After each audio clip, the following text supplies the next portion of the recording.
On les a lus dans nos livres d'images, on les a vus sur nos écrans au cinéma, mais qui connaît les versions les plus anciennes des contes de notre enfance? Raconte-moi les contes, une collection d'émissions signées Tout avec presque rien.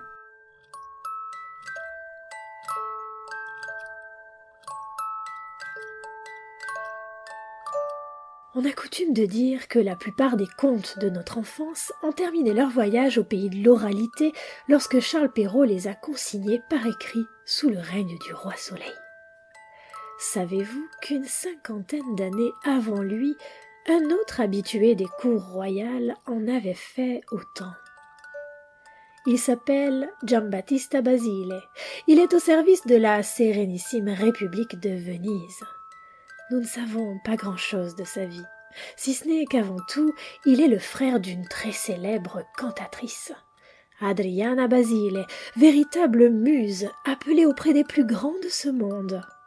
Elle permet à son frère de fréquenter les cercles culturels les plus brillants de son époque. C'est le temps de la commedia dell'arte. On dit que Giambattista Basile a côtoyé l'académie des oisifs et celle aussi des extravagants. Le simple nom de ces académies nous en dit long sur la douce folie de cette période de l'histoire.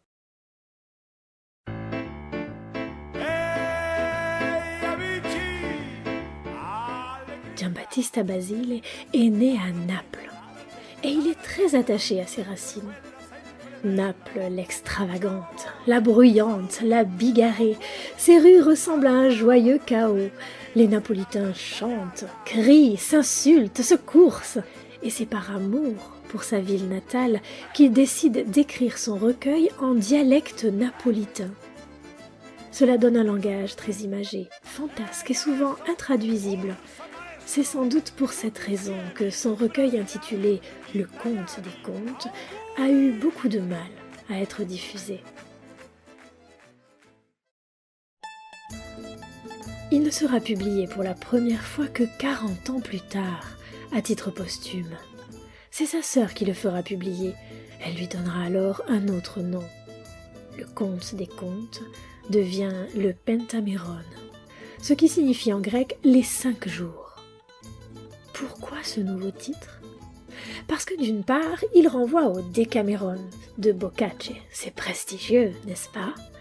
Mais surtout parce que l'histoire dans laquelle se racontent les 49 contes du recueil se déroule en 5 jours. Je m'explique, le livre s'ouvre sur un récit qui présente pourquoi 10 conteuses viennent raconter à une princesse une histoire chacune, chaque jour, pendant 5 jours. Cela fait bien 50 contes. La première histoire, celle du départ, est elle aussi un conte, et l'aboutissement ne sera révélé qu'après les 49 autres contes qu'elle introduit. C'est cette première histoire que j'ai choisi de vous lire. Cette histoire à l'intérieur de laquelle sont emboîtées toutes les autres histoires. Voici donc une traduction libre du texte intégral de cette première histoire du conte des contes de Giambattista Basile. Ce récit cadre s'intitule « Comment les contes en vinrent à être racontés ».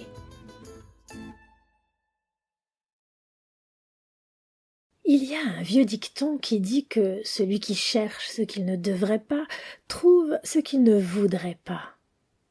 Tout le monde a entendu parler du singe qui, en essayant de mettre ses bottes, s'est fait attraper par les pieds. C'est ce qui arriva à une misérable esclave, qui, bien qu'elle n'ait jamais eu de chaussures à ses pieds, voulut porter une couronne sur sa tête. Or, la route droite est toujours la meilleure, et tôt ou tard arrive le jour où tous les comptes sont rendus. La misérable esclave fut bien mal inspirée en usurpant ce qui appartenait à une autre. Si bien qu'un jour, quand la vérité éclata, la voleuse dégringola, et comme elle était montée très haut, sa chute fut d'autant plus terrible. C'est cette histoire que je vais vous raconter.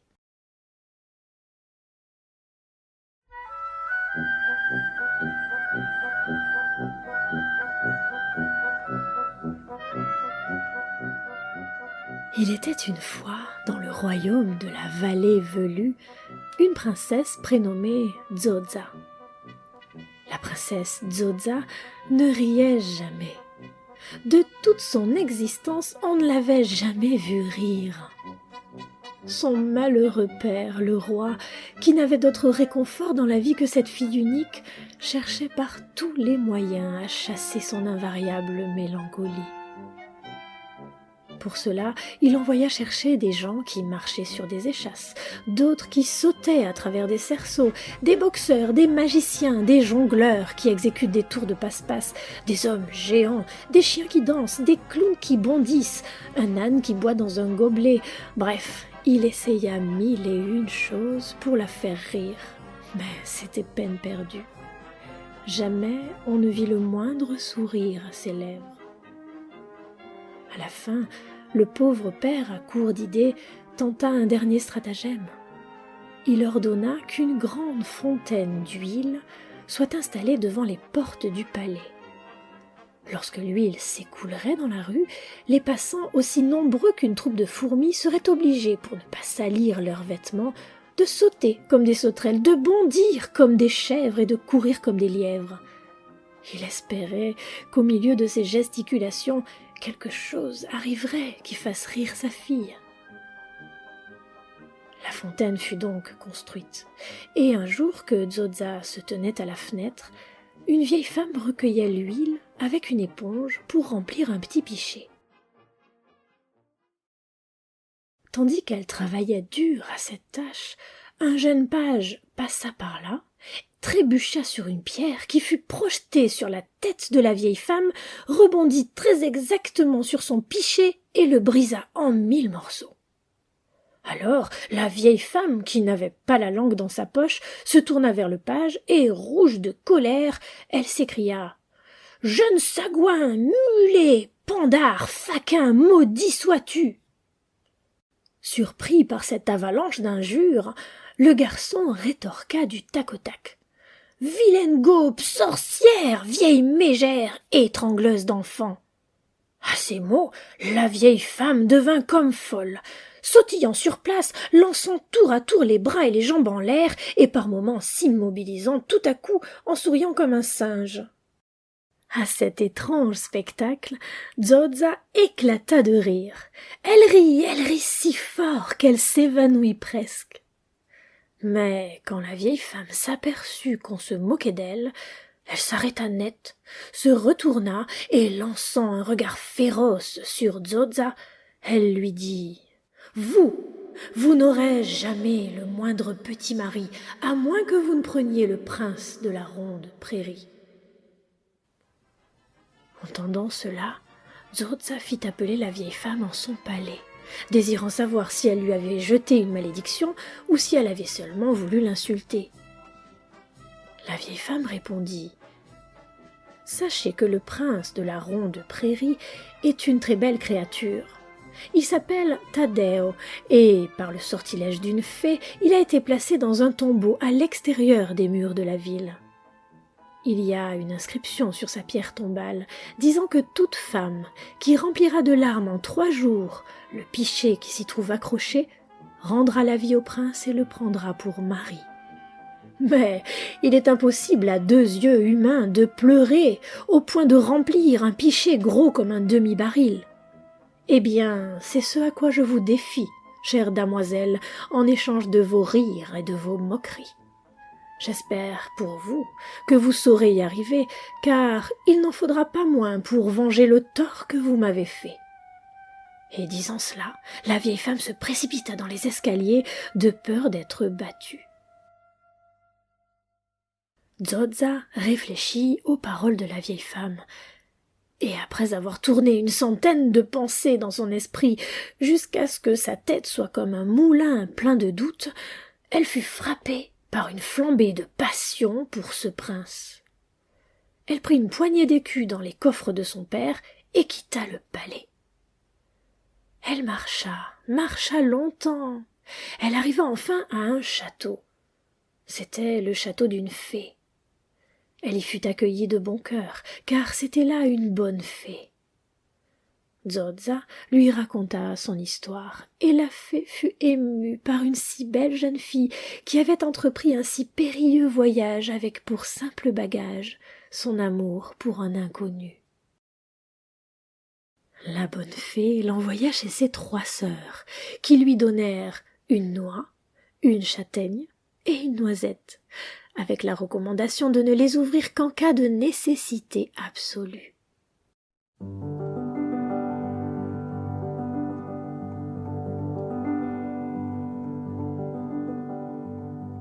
C'est ainsi équipée que Zodza partit pour son grand voyage.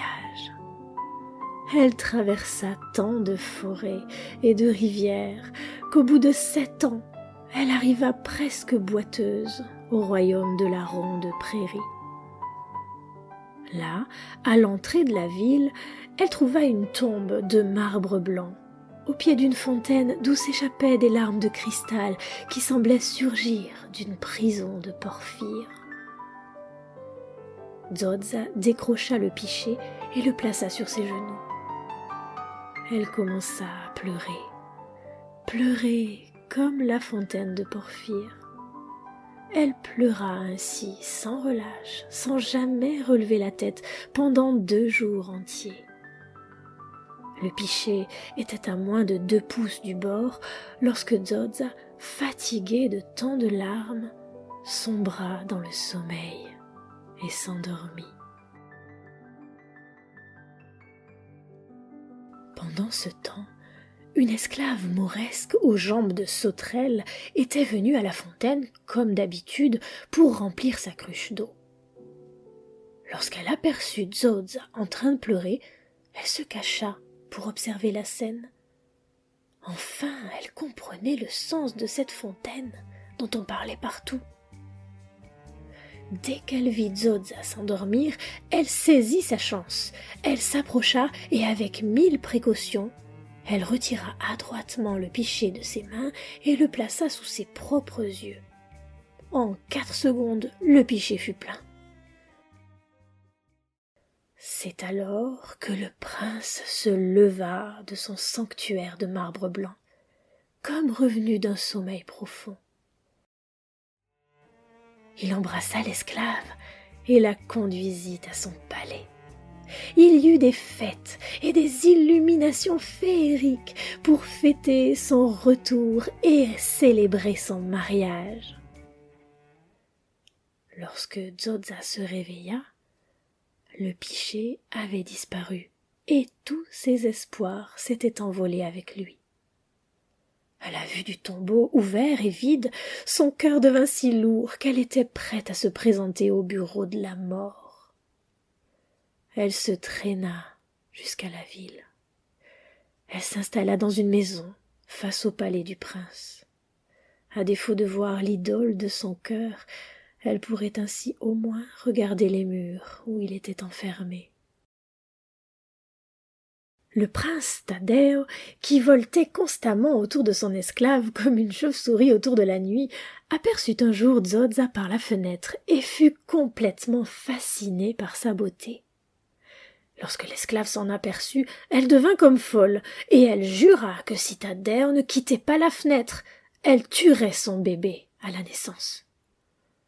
Taddeo, qui désirait anxieusement un héritier, eut peur d'offenser sa femme et s'arracha à la vue de Zodza. La pauvre Zodza perdait ainsi son dernier soupçon d'espoir. C'est alors qu'elle se remémora les cadeaux des fées.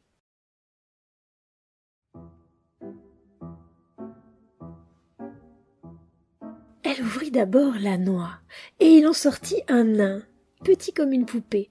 C'était le jouet le plus gracieux qu'on ait jamais vu au monde. Le nain s'assit sur la fenêtre et se mit à chanter avec un tel trier gargouillis qu'on aurait dit le roi des oiseaux. Lorsque l'esclave entendit ce chant, elle appela Taddeo et lui dit « Apportez-moi le petit gars qui chante là-bas, ou je tuerai l'enfant à sa naissance. » Le prince envoya immédiatement son serviteur chez Zodza pour lui demander d'acheter le nain chanteur. Ce à quoi Dzoza répondit qu'il n'était pas à vendre, mais qu'elle était disposée à le lui offrir en cadeau. 4 jours plus tard, Dzoza ouvrit la châtaigne. Il en sortit une poule avec 12 petits poussins, tous en or pur. Elle les plaça sur la fenêtre et quand l'esclave les vit, elle s'enthousiasma et appela Taddeo. À nouveau, elle ordonna de lui apporter la poule et les poussins sous peine de tuer le bébé à la naissance. Alors Taddeo envoya son serviteur chez Dzoza qui lui proposa à nouveau de lui offrir. 4 jours plus tard, Dzoza ouvrit la noisette et il en sortit une poupée qui parlait de l'or. Un spectacle étonnant. Dès qu'elle fut placée à la même fenêtre, l'esclave appela Taddeo en criant « Je veux cette poupée, sinon je tuerai l'enfant !» Taddeo, qui laissait jusque-là sa fière épouse le balader comme une navette, décida de se rendre lui-même chez Dzoza. Il commença par lui demander pardon pour son impertinence due aux caprices de sa femme. Et Dzoza, qui était ravie d'entendre la cause de son chagrin, lui donna la poupée, comme elle avait donné les autres présents. Mais avant de la lui remettre, elle pria la petite poupée d'insuffler au cœur de l'esclave le désir qu'on lui raconte des histoires. Taddeo fut tellement touché qu'en échange de ce cadeau, il décida de lui offrir son royaume et sa vie. De retour dans son palais, il remit la poupée entre les mains de sa femme qui, instantanément, fut prise du désir d'entendre des histoires. Ce désir était si fort qu'elle appela aussitôt Taddeo en criant « Demandez à des conteuses de venir me raconter des histoires, ou je vous jure que je tuerai l'enfant. » Dans le royaume, les conteuses étaient nombreuses. C'étaient de vieilles femmes, difformes, des femmes de mauvaise vie. On n'avait jamais vu telle racaille aux abords du palais.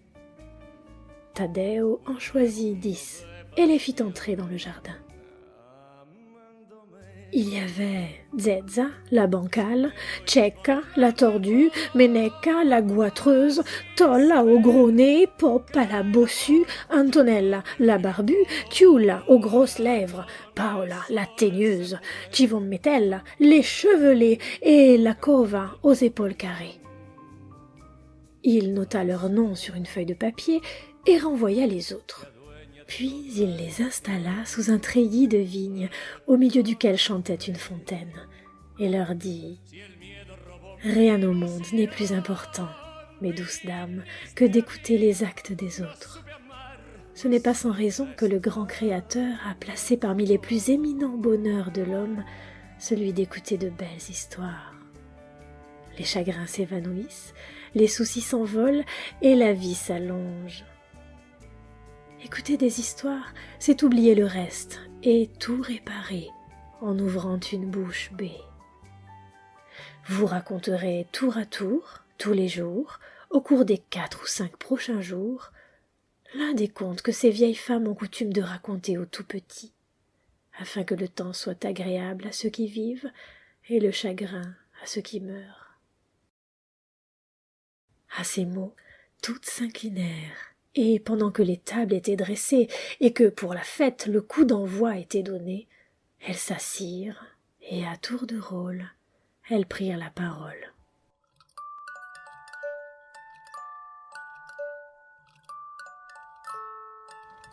Ainsi commence la longue série d'histoires que les vieilles conteuses racontèrent à la princesse capricieuse. Nous y trouvons des versions où la belle au bois dormant s'appelle Thalia et porte des jumeaux après avoir été violée. Nous y trouvons Cendrillon sous le nom de Zezzola, bien moins mijaurée que celle que nous connaissons. Nous retrouvons aussi le Chaboté, Podane, Blanche-Neige et bien d'autres. Il va sans dire que le tout dernier des 49 contes fera basculer le destin du royaume entier. Mais c'est là une autre histoire.